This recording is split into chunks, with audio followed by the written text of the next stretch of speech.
बेचने वाली चुड़ैल। एक बार की बात है, जादूपुर नाम के गांव में करतब दिखाती एक औरत एक रेड्डी के लिए गांव में आती है। आइए आइए मेहरबान कदरदान, खाइए रोहड़ा के ताजे ताजे केले, कभी खाए नहीं होंगे ऐसे केले, पीले पीले केले खाइए। ये कहकर रोहड़ा हाथों में 4 केले लिए उन्हें सर्कल में जोर जोर से हवा में उछालती हुई करतब दिखाती है, जिसे देखकर आसपास के सारे बच्चे अपने अपने मम्मी पापा से उस औरत के पास जाने की जिद करने लग जाते हैं। पापा ऐसा तो सर्कस में बॉल से होता है ना, ये आंटी तो केले से कर रही है, चलिए ना पापा देखते हैं। रोहड़ा एक पतली सी तार पर चलती हुई केलों से करतब दिखाती है। आते जाते सभी लोग बाहर रुककर उसके करतब देखते हैं और वाह वाही करते नहीं थकते। जैसे ही एक आदमी पास आकर उसे पैसे देने लग जाता है, तब वो कहती है, अरे नहीं नहीं साहब, मैं करतब तो बच्चों के मन को बहलाने के लिए करती हूँ, धंधा तो मेरा केले का है। पीछे देखो मेरी रिड्डी, जो भी मेरे केले खाएगा मेरी तरह चुस्त दुरुस्त और तंदुरुस्त हो जाएगा। पता चलता है क्या कि मेरी उम्र 55 की है। अरे पर ऐसे ठंड के मौसम में कोई केला क्यों खाएगा?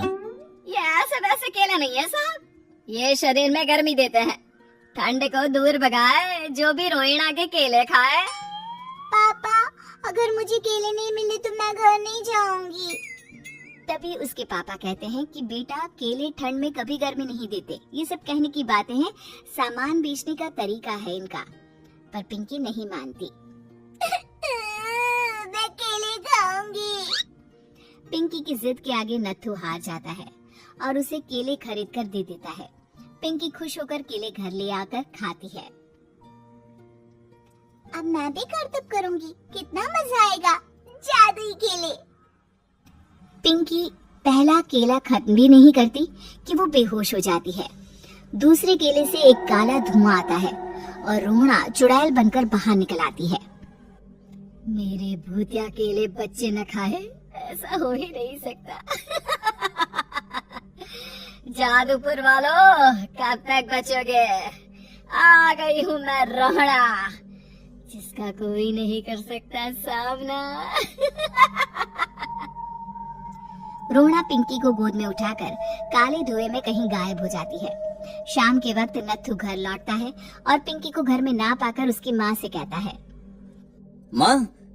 माँ पिंकी कहाँ है? अरे बेटा, उसे तो तू सुबह करतब दिखाने ले गया था ना, फिर कहाँ वापस आए तुम दोनों? मुझे लगा तू उसे अपने साथ मंडी ले गया होगा। हे भगवान, मेरी बच्ची कहाँ गई? मैं उसे घर ही तो छोड़कर गया था माँ। नत्थू गांव की घर कोने में अपनी बेटी को ढूंढता है, पर उसे वो कहीं नहीं मिलती। परेशान होकर आके रो रो कर नत्थू हिम्मत हार कर घर लौट आता है। अगली सुबह रोहड़ा फिर से करतब दिखाने आती है और इस बार पिंकी की तरह रोनी केले खरीद लेता है। 50 रुपए दिए थे पापा ने, सारे पैसों की मैंने केले खरीद लिए हैं। अब मैं भी आंटी की तरह ही करतबबाज बन जाऊंगा। यही सोचते हुए रोनी केले खाता है और पहला अकेला केला आधा खत्म भी नहीं करता कि चुड़ैल उसके सामने आ जाती है। मेरे साथ चलने का समय आ गया है रोनी। ये तो बस शुरुआत है, अब इस गांव के सारे बच्चे धीरे धीरे मेरे कब्जे में होंगे, एक बच्चा भी नहीं बचेगा।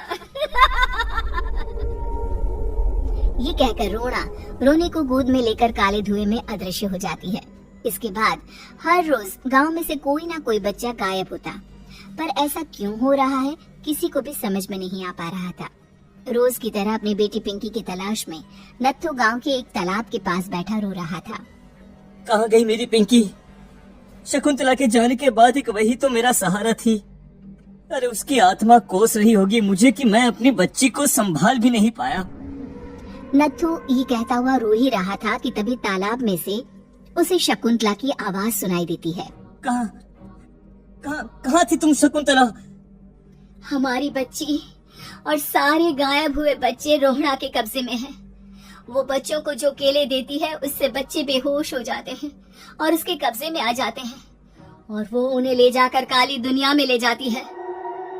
पर वो ऐसा क्यों कर रही है? ये मैं नहीं जानती, पर उस दुनिया का रास्ता मैं आपको बता सकती हूँ। जहाँ ये नदी खत्म होती है वहाँ एक केले का पेड़ है, उसके नीचे एक दरवाजा है, वहीं से रास्ता जाता है उस दुनिया का। ये कहकर शकुंतला की आत्मा गायब हो जाती है।